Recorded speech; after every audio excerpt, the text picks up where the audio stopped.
జగిత్యాల జిల్లా వెల్గటూరు మండలం కిషన్రావుపేటలో దారుణం చోటు చేసుకుంది. ఓ వ్యక్తి దారుణ హత్యకు గురయ్యాడు. మల్లేశం అనేటువంటి వ్యక్తి పైన గతంలో రౌడీ షీట్ ఉంది.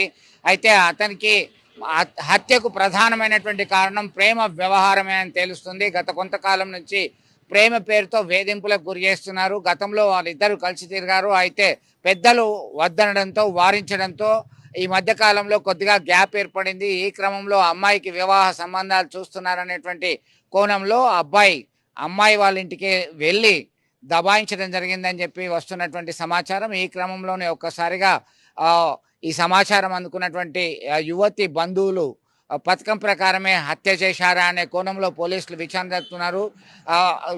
గ్రామంలో టెన్సివ్ సిచ్యువేషన్ నెలకొంది.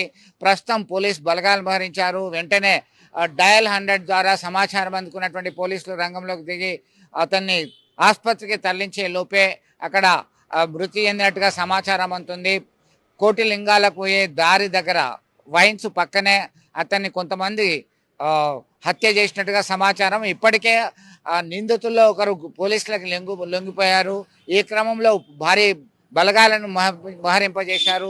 జగిత్యాల ప్రభుత్వ ఆసుపత్రికి ఆ మృతదేహాన్ని తరలించి పోస్టుమార్టం చేస్తున్నటువంటి పరిస్థితి. ఎలాంటి అవాంఛనీయ ఘటనలు జరగకుండా బందోబస్తు తీసుకున్నట్టుగా మనకు సమాచారం అందుతుంది. ఈ క్రమంలో గ్రామంలో రెండు వర్గాల మధ్య ఒక టెన్సివ్ సిచ్యువేషన్ అయితే నెలకొంది ఉంది చెప్పొచ్చు. అంతే దీనికి హత్యకు ప్రధానంగా ప్రేమ వ్యవహారమే కారణం. పెద్దలు నిరాకరించారు. అయినప్పటికీ పదే పదే వేధిస్తున్నారు, హెరాస్ చేస్తున్నారని చెప్పేసి అమ్మాయి తరపు బంధువులు నుంచి వస్తున్నటువంటి సమాచారం. అయితే అన్యాయంగా పొట్టన పెట్టుకున్నారు, అంత దారుణంగా హతమారుస్తారా అని చెప్పేసి అబ్బాయి తరపు వాళ్ళు ఆగ్రహం వ్యక్తం చేస్తున్నటువంటి పరిస్థితి. దీన్ని ఎట్లా కంట్రోల్ చేయాలి, ఎలాంటి అవాంఛనీయ ఘటనలు జరగకుండా ఎట్లాంటి స్టెప్స్తో ముందుకెళ్తే బాగుంటుంది అనేటువంటి కోణంలో పోలీసులు శాంతి భద్రతల పరిరక్షణ కొరకి కృషి చేస్తున్నటువంటి పరిస్థితి.